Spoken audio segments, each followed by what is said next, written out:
Welcome. In this video, I will show you how to take screenshots on Apple Watch SE 3. To take a screenshot with your Apple Watch, you have to enable the screenshot feature. To do so, open the apps library by pressing the digital crown once, then scroll down to Settings app and open it. Now in Settings, you have to open General. So scroll down until you find General, then open it. Now scroll down until you find Screenshots menu. Go right here, and to enable screenshots, switch the toggle to the right. Make sure that it's colored green.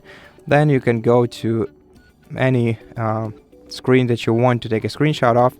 And to take a screenshot, you have to shortly press both side button and the digital crown at the same time.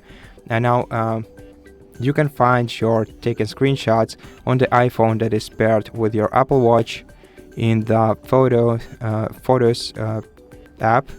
If you go to the collections at the bottom and select media types, and then go to screenshots, and the last screenshot that was taken is the screenshot from the Apple Watch.